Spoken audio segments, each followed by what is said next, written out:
Good afternoon. This is the Chorus Call conference operator. Welcome and thank you for joining the Snam 9 months 2021 Consolidated Results Conference Call. As a reminder, all participants are in listen-only mode. After the presentation, there will be an opportunity to ask questions. Should anyone need assistance during the conference call, they may signal an operator by pressing star and 0 on their telephone. At this time, I would like to turn the conference over to Ms. Alessandra Pasini, CFO of Snam. Please go ahead, madam. Thank you. Ladies and gentlemen, good afternoon and welcome to Snam 2021 9 months results presentation. Looking at the first highlight, CapEx reached 866 million. While our regulated investments are going as planned, as mentioned before, we have experienced some delays in the deployment of investments in new businesses. For this reason, full-year CapEx will be circa 1.3 billion euro. Following the publication of the first consultation document on the WACC formula in July, we sent our comments to ARERA by the deadline of the 12th of September, and we expect soon the second consultation document. We continue to see a recovery in gas demand, which rose by 6% in the first 9 months of the year, thanks to a rebound in industrial production and power generation and colder than usual weather. In the context of current energy market volatility, Snam infrastructure is supporting the resilience of the Italian market. The TAP pipeline increases supply diversification and has contributed to reducing the traditional premium of the Italian gas market versus Northern Europe, with a significant saving on energy costs for the country. Our storage facilities are 90% full, well above other European countries. Sustainability remains core to our strategy. Snam was included in the FTSE MIB ESG Index, the new index dedicated to Italian companies with the most effective sustainability practices at the end of September, and at the end of September, sustainable finance reached 60%. We are also upgrading our target on methane emission reduction by 2025. In fact, in line with our ongoing commitment to cut CO2 emissions and reaching net zero by 2040, we have upgraded our target on methane emission to minus 55% by 2025 versus a base of 2015, compared to the previous target of minus 45%. This target is more ambitious than the one set by the Oil and Gas Methane Partnership 2.0 unit protocol. This is mainly achievable thanks to the acceleration of the leak detection and repair program that implies the monitoring of the emitting components in our facilities to identify methane leaks and the planning of maintenance work to repair those. SnamTech initiatives aimed at digitalizing operations management of Snam assets is also a relevant driver to tackle methane emissions. Other actions to reduce emissions are in line, recompression and replacement of valves and pneumatic devices. Thanks to effort already implemented, we have cut methane emissions by 20% circa over the last 3 years, and we have a target to reduce them by 43% by 2030 versus 2020, which is a more ambition than the global methane pledge target of minus 30%. Our financial results in the first 9 months of 2021 are strong. EBITDA benefited from the contribution of higher tariff RAB, thanks to the investment in our infrastructure and higher allowed D&A. Financial charges are down by 24 million, 24%, despite the average debt, thanks to the lower cost of debt that was, again, below 1%, higher capitalized financial charges related to our investment activity, and a different phasing of the OLT shareholder loan. Income from associate is up by 49 million compared to last year, benefiting from a perimeter effect with the inclusion of the entire period of ADNOC and the entry into the consolidation perimeter of De Nora. The full-year contribution of TAP, and these effects are partially offset by the expected decrease of our Austrian associate, mainly due to the new regulation in place from January of this year, no recurring items, and the compensation that occurred in the 9 months of last year due to the end of the prior regulatory period. DESFA has performed slightly below last year due to the lower unitary tariff, therefore lower WACC and lower tariff RAB, and the reversal of the extraordinarily strong performance achieved in the prior years. Net profit was up 65 million thanks to the operational results, the lower financial charges, and the contribution from our associates. The strong results achieved to date mean that we are comfortably on track to deliver our full-year net profit guidance of 1,170 million. Let's now look more closely to our 9-month results. Net profit for the period was 934 million euro, up 65 million versus last year. This was driven by our core EBITDA up by 48 million due to higher regulated revenues, thanks to continuous growth in the transport business due to ongoing investment activities, and the commodity effect only partially offset by the reduction of input-based incentives. The release of past balance sheet items referring to the storage business. Core business cost rose due to higher fixed costs, driven by some phasing effect, higher operational costs also deriving by a progressive comeback to offices and travel, and higher labor costs due to the national labor contract inflation. Costs also rose due to the support to business expansion, also through internalization of skills and capabilities and the development of our international presence. These are only partially offset by higher capitalized costs and progress on our efficiency program. Increase in other items is linked to the release of past provisions, partially offset by higher costs for business development and higher capital losses. The contribution of new businesses was marginal. Energy efficiency performed well thanks to the residential business, in particular the kickoff of the eco-bonus, and despite the negligible contribution of the public administration sector that is still facing a slowdown of permitting due to COVID, as well as the perimeter effect related to the consolidation of Mieci and Evolve. This was offset by delays in biomethane, driven by the expected development related to the biomethane decree under discussion since the second quarter of this year and not finalized yet.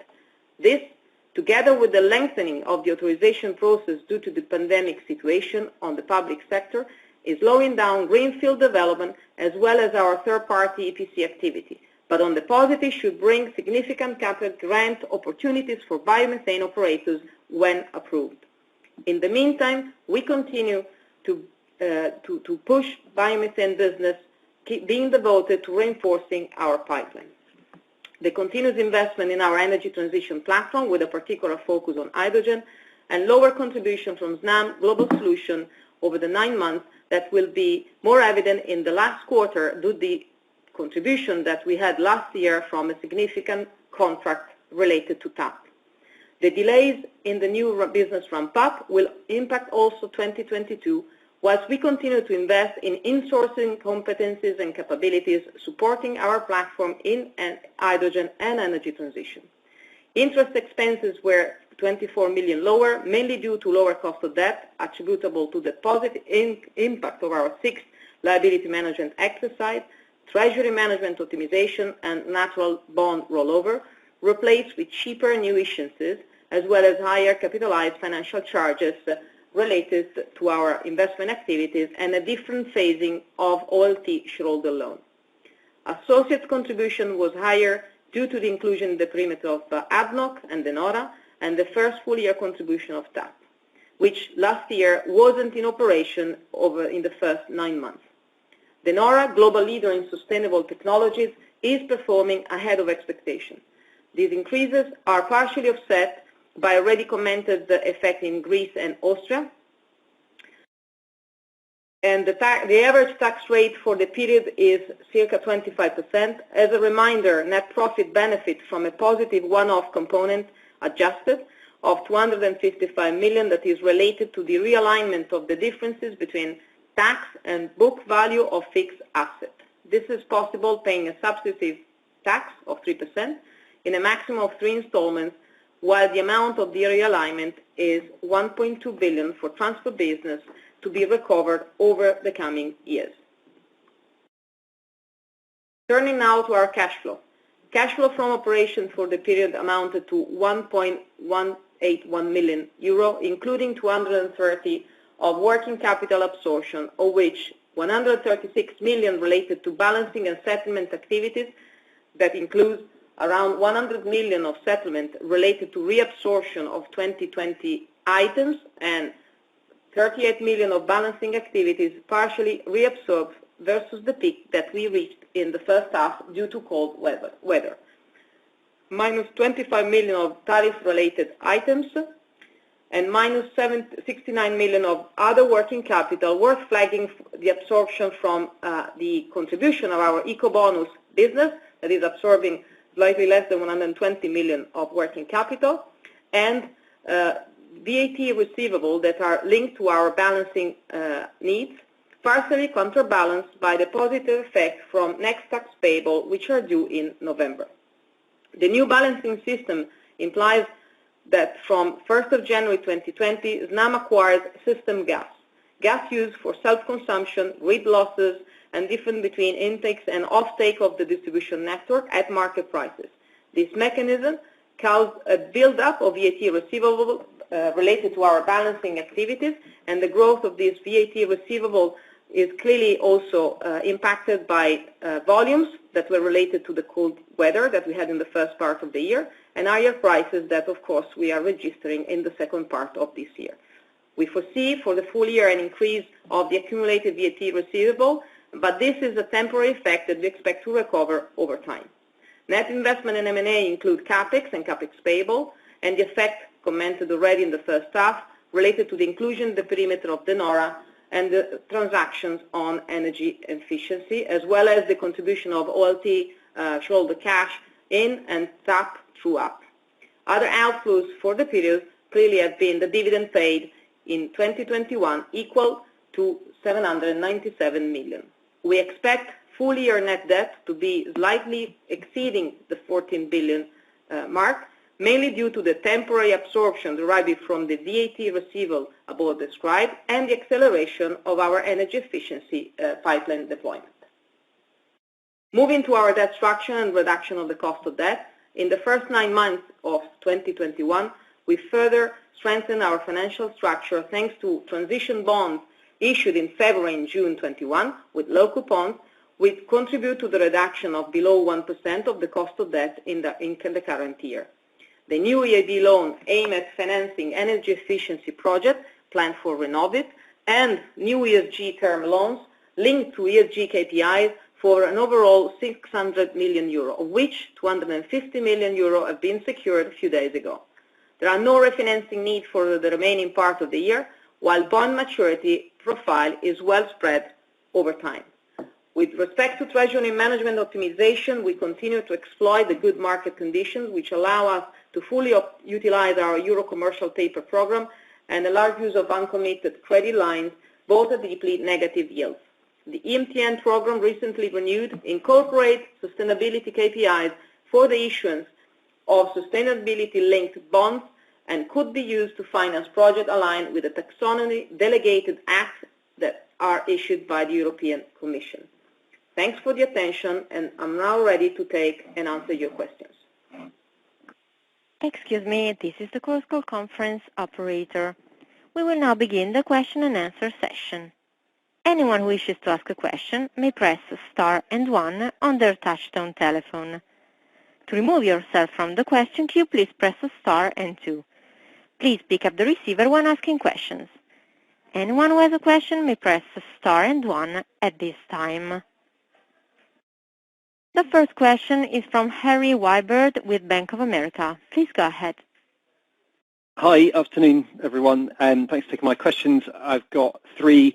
So just firstly, I know you gave a lot of detail on this already, but I wondered if just in very simple terms on the net debt, I believe the target when you last had your strategy update in November last year was about 13.5 billion, if I remember correctly, and you're now guiding to a touch above 14 billion. So I wondered if I remember those figures correctly, if you could just help us with a very simple bridge of what's led to the additional half a billion, just in very simple high-level terms, and to what extent that might be brought back again next year. Second one is just on the regulatory review, on the very quick one, but What are your expectations on timing for the next regulatory document, and has there been any update in your thinking or outlook since the initial proposals and since we last had a conference call? And then finally, just on De Nora, I know this is a recurring question, but is there any update there on your plan to potentially crystallize some value from that asset? Thank you. Thank you very much. So on the first question, I think when we came out with our strategy plan, De Nora wasn't part of the numbers. So if you add back De Nora to the 13.5 that you recall, you get to the 14 billion that was the number we indicated back in March, post De Nora. And what we are saying today is that we see probably our year-end net debt to be slightly above the number. We said 14.1 due to working capital related items that are connected to what I commented before. A stronger contribution on the positive side from Ecobonus, that means more working capital related to that, and the build-up of this VAT receivable due to our balancing activities and activities that we need to carry out, buying gas for managing our network. So that's how you get to the 14.1 that I commented just before. On the regulatory review and on the WACC, we expect the second consultation paper to really come out soon, maybe as soon as next week or the week after. And we will, of course, provide our further comments and observation depending on what will be there in due course. And then the process is due to finalize in December with the final decision taken by the regulator at some point during the month of December. When it comes to De Nora, I think, as I said, we are extremely pleased with the way the company is performing. It's performing really strongly and ahead of plans. As we stated during our first half call, they are building momentum as the rest of the world is building momentum on everything that is related to energy transition and hydrogen in particular. And we continue to discuss with the company and its shareholder option to crystallize value from our investment, but don't have many more comments to offer, if not that we will be there to support their growth, which we expect to come significantly in the coming years. Okay, thank you very much. The next question is from Javier Suarez with Mediobanca. Please go ahead. Hi all, and many thanks for the presentation. Three questions from me as well. The first one is on your comment on certain delay on the development of new businesses. I think that you have been guiding for a capex of 1.3 billion euros. You can again share with us the reasons for that delay on the development of new businesses and new opportunities, and what we should expect from the next year, for example, on that. So any light on the reasons behind would be helpful. Then the second thing is on the contribution of business equity consolidated activities. If you can help us to understand which are the main contributors or deviations versus last year contribution in your equity consolidation equity consolidated line, and any guidance for that line by the year end, that would be helpful as well. And the third question is on the it has appeared on the press the potential interest of Snam of continue investing or putting equities in the Middle East in Aramco asset and others. So you can help us to understand how do you see the balance sheet of Snam and the capacity that the balance sheet of Snam has to embark on other equity investment. So any order of dimension would be helpful as well. Many thanks. Thank you, Xavier. So on the new businesses, it's a combination of a couple of things, effectively. One, the pandemic has implied a lengthening of the authorization processes in general, and this applies also to the authorization that you need to have, whether it is connections for the CNG stations, whether it is biomethane plants, or whether it is everything that has to deal on the energy efficiency front with the public sector. People are starting to get back really to the office now, and things are really starting to recommence now, but that has had an effect effectively on those type of activities.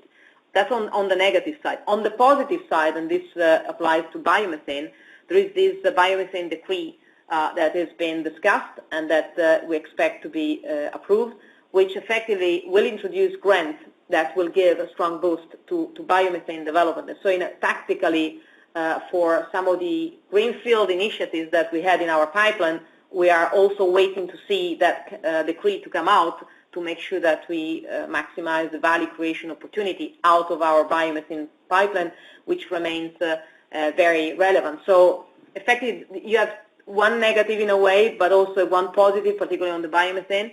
And this is causing a delay in the ramp-up of our new businesses, particularly around that. And so effectively versus what we thought is almost saying that probably we have 1 year of delay, give or take, because of these elements, but at the same time we do have expect more opportunities and value creation to come out of that.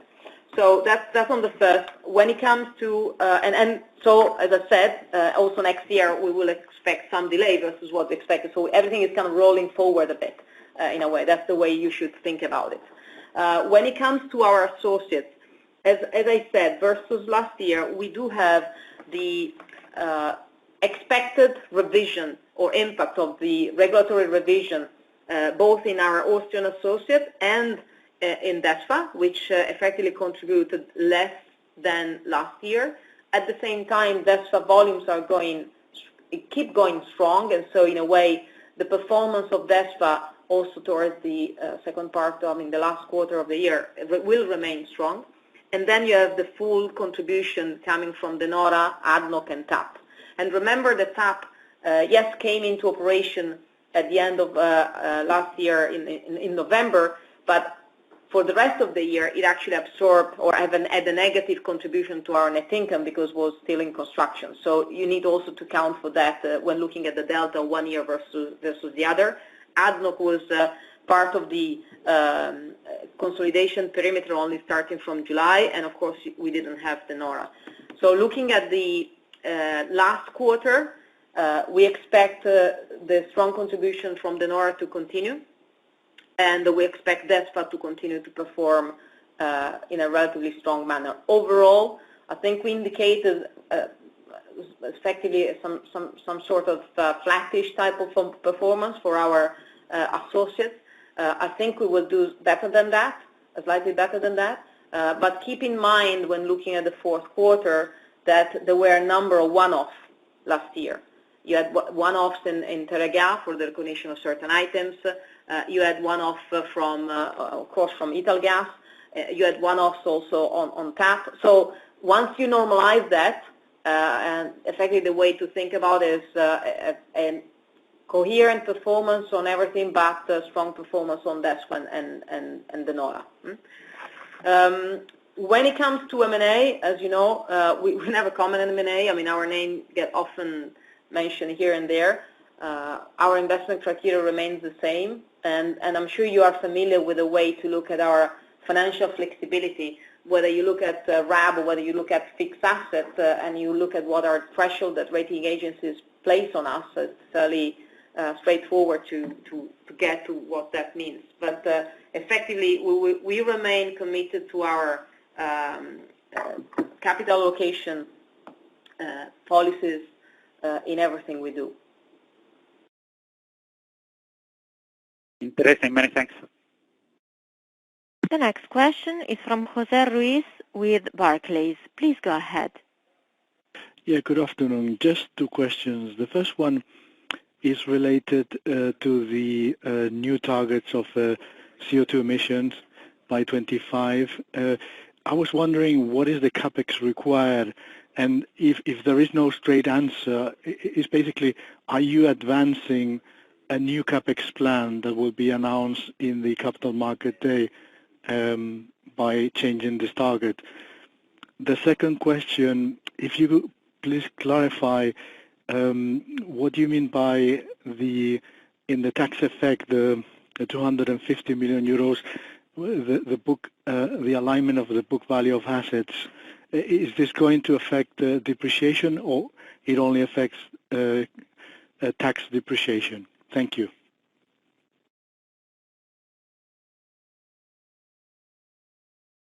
Thank you very much for your questions. So on the revised objectives, I think it's negligible in terms of investment amount because we are talking about small devices, and so it's not really a capex-heavy plan. It's a capex-light plan, but with a great contribution to reducing our methane emission. When it comes to the question on tax, it's just a tax-deferred liability, so it doesn't have any impact on depreciation. And then, sorry, what was the other question that you asked? I think I lost a piece of it. No, it was part of the second question. I think I got the answer. Thank you very much. Okay. All right, thanks. The next question is from Enrico Bartoli with Stifel. Please go ahead. Hi, good afternoon, and thanks for taking my questions. I have two left. One is related to the guidance, which you confirmed the 1.17 billion euros net profit for the full year. Actually, if I calculate well, actually, after the 9 months results, the net profit implied by the fourth quarter would be lower than last year, even stripping out the one-offs in the fourth quarter 2020. Can you elaborate on this, on the drivers in the fourth quarter, and if there are some, let's say, negative factors that you expect to have an impact on the fourth quarter that would determine this kind of a comparison? And the second quarter is on the situation in the gas market in Europe. If you can share us some thought on how you see this situation evolving over the next quarters, in particular if you think that the proposals by the EU in order to moderate the impact on gas prices can have an impact, and in particular on your business, some governments are proposing a share management of the storage assets in Europe. So if you can comment on this proposal and if this could have some impact on your business. Thank you. Thank you, Rico. So on the guidance, I think that there are a number of components that you have to keep in mind to avoid that you just normalize and apply, like do the annualization, let me put it this way, based on the 9 months. First, you have a particularly positive contribution on the financial charges, which should be normalized. As I commented, there were particular heavier contribution on the capitalized interest charges related to our investment activities. They were phasing effect as it relates to the OLT shareholder loan. So once you normalize that, you will have a slightly less positive contribution on the financial charge vis-a-vis last year, despite the fact that we continue to expect lower cost of debt versus last year. And on associates, you have two components. You clearly have not the benefit of the one-offs of last year, and you also have the fact that associates typically contribute less in the fourth quarter vis-a-vis usual the rest of the year, and some other items that clearly, like the one I commented on, release of provision and the storage item that contributes to our regulated revenues that are not going to be repeated in the rest of the year. So if you sum up all of this, that's why we are comfortably on track for that, but there is nothing negative or specific. It's just that there's a combination of phasing element as well as very specific one-off that we had in the past that are not going to be characterized in the first quarter this year.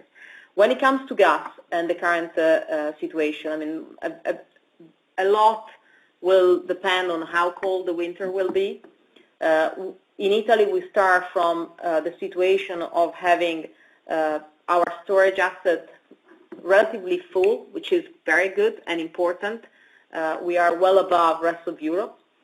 And so if the winter will be cold, you may expect further spikes on the price, which clearly is not going to be a positive overall for the industries, for example, and the recovery from an economic standpoint, but it's not going to be something that impacts our business. If anything, what the current situation is proving is how important is diversification of supply, and that was one of the reasons why we were able to close the gap between the PSV and the TTF this year, getting to actually export gas in certain months in important volumes, which is something that only happened occasionally in the past. And so that combined with our approach to storage is clearly something that is somewhat protecting the Italy. Now, the proposal that has been put forward is that we have been, of course, in discussion with other TSOs and other institutions. I mean, to the extent you were to have strategic reserves dedicated to manage particular peaks, that would help mitigate price spikes like the ones that we are experiencing. And so people sometimes forget how strategic storage is, and it's in times like these that people realize that having storage used for strategic reasons rather than hedging or portfolio contract management reasons makes the difference in the energy system. So should that happen, it's clearly something where we would provide our support and be cooperating with other TSOs and players, but it's not going to be something that will have an impact on our business. If anything, it's just proving how strategic our assets can be. Thank you very much. The next question is from Stefano Gamberini with Equita SIM. Please go ahead. Good afternoon, everybody. 3 questions also from my side. The first regarding the hydrogen. Could you give us an idea when you have some update whether your storage facility could also be used for hydrogen or not? And the second, still related, you wrote in the press release that you launched this HY Accelerator project to invest in hydrogen startups. Just to give us an idea, what is the amount of money that you should invest in this, we can say, associates related to the hydrogen? Because most of them now are invested in gas companies, excluding 400 million euros for De Nora, and so just to understand if this project could be something relevant or not. The second, regarding the costs. Regarding the regulated activities, I noticed that the fixed costs were flattish in the 9 months, but increased by 11 million euros in the third quarter. Is this a trend that we could see also in the forthcoming quarters due to the the reinforcement for your structure that you are working on, or it is just a one-off?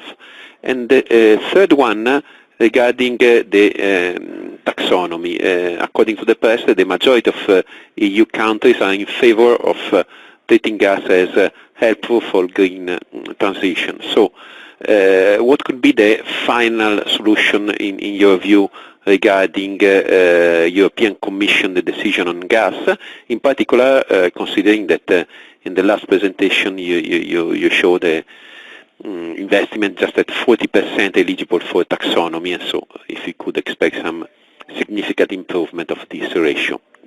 Many thanks. Thank you, Stefano. So on H2, we will provide an update at our strategy plan on our vision and investments on hydrogen, including how storage will play into that. On the innovation hub announcement, we are talking about really supporting I wouldn't even call them startups, but universities in developing innovation ideas. We're talking about really small amount of numbers, like a few millions here and there.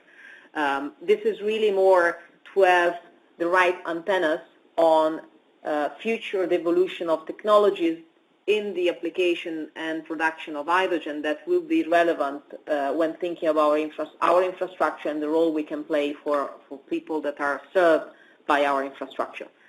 So nothing of scale, but a really small amount, but still clearly that's part of the investment in terms of having PhDs and knowledgeable people that can help understand and interact with this innovation hub in an effective manner. That leads me to the question on cost. So what you had in the 9 months is something that is phasing, but a good part is actually related to continue to invest on our energy transition and clearly our hydrogen capabilities across different segments. Is not just production, but is also transportation and storage.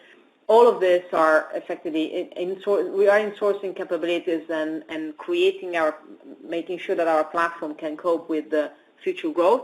And clearly, as we have on the other side experiencing delay on some of the implementation, our new businesses, effectively you see costs growing but not yet offset by revenues because those have been pushed. And that's what effectively you are seeing, and particularly starting from these 9 months numbers. But this is a trend that we will continue to invest in this also next year. So it's something that is part of making sure that we can fully grasp the opportunities as we continue to build the pipeline and before all revenues will start to flow through. When it comes to taxonomy, we've always been confident that ultimately the Commission would have recognized the strategic role that natural gas has and its essential role to get to the transition. This seems to be confirmed.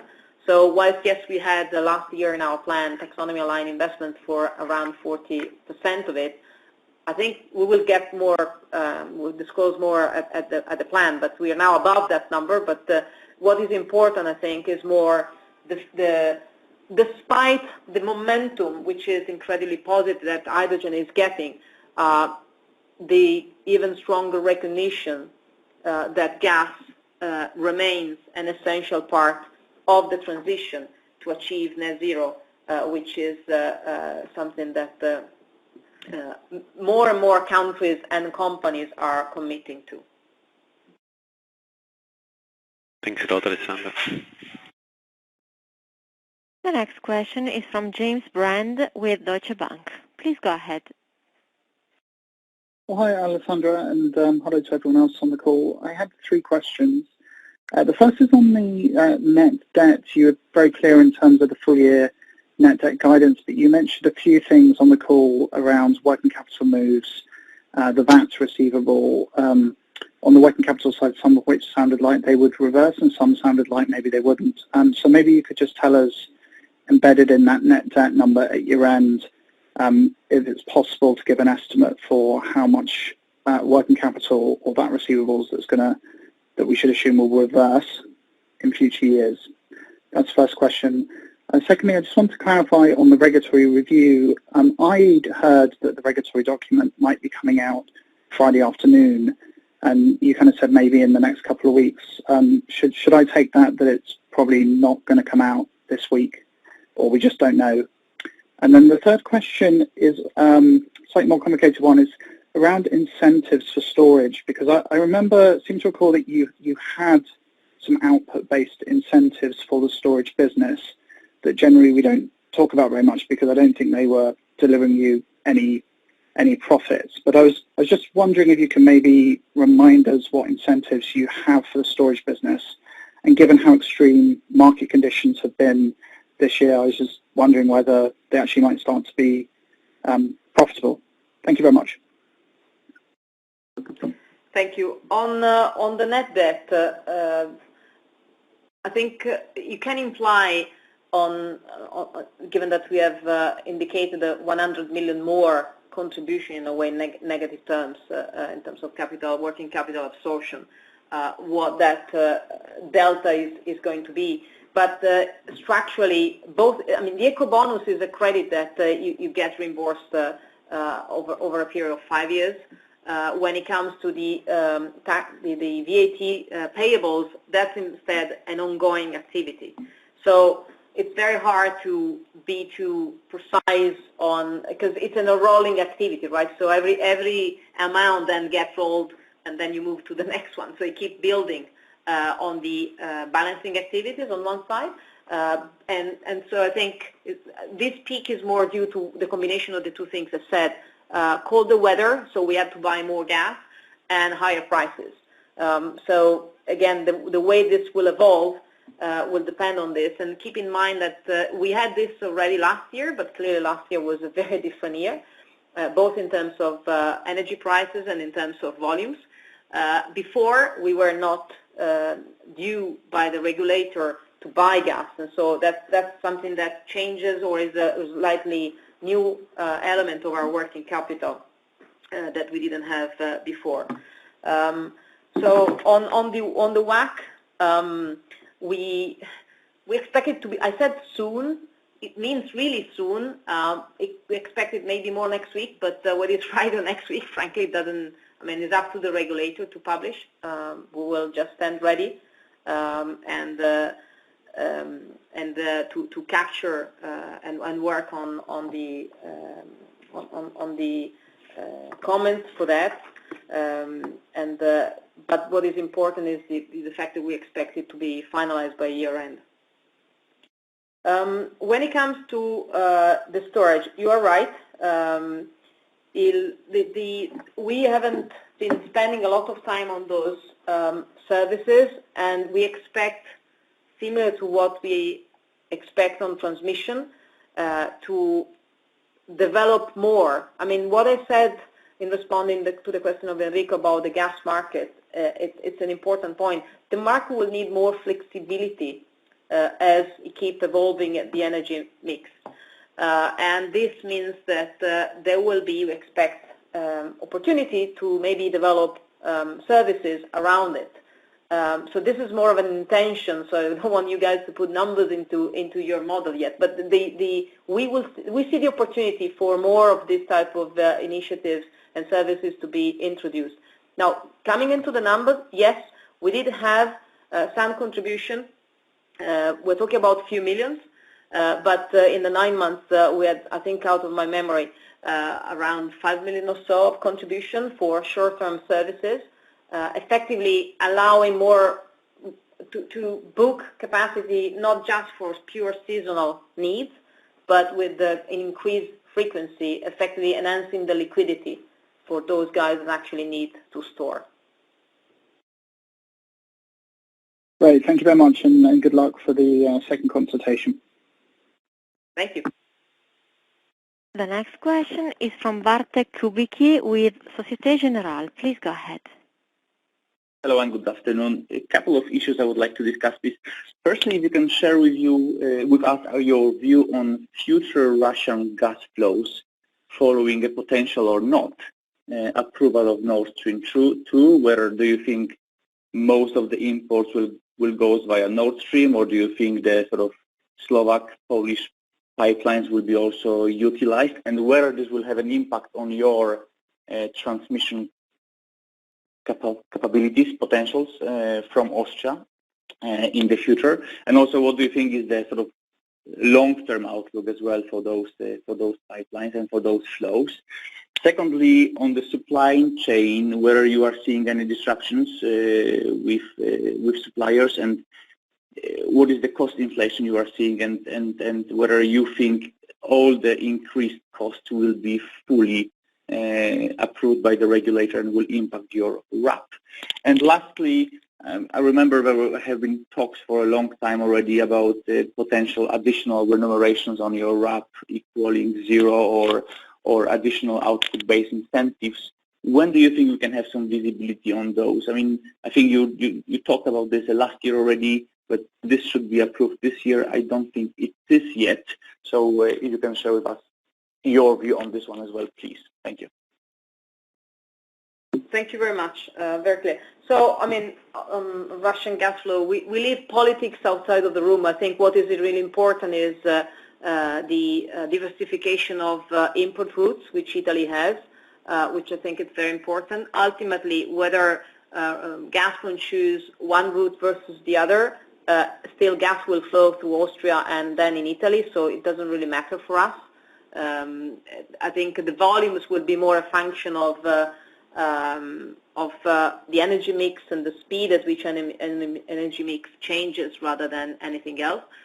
It must be said that, I mean, the gas market, as any commodity market, is a rational market, so people try to monetize their molecule outside of commitments that are connected to existing contracts where it's more convenient. And so one of the reasons for the recent spikes has not necessarily been shortage of gas, but actually increased demand coming out from Asia due to the combination of a strong economy recovery on one side, but at the same time the accelerated switch that a number of countries there are doing from coal into gas. And so as you have growing demand there, that is where people are trying to focus on, and that is one of the reasons why prices has gone up rather than shortage on the supply.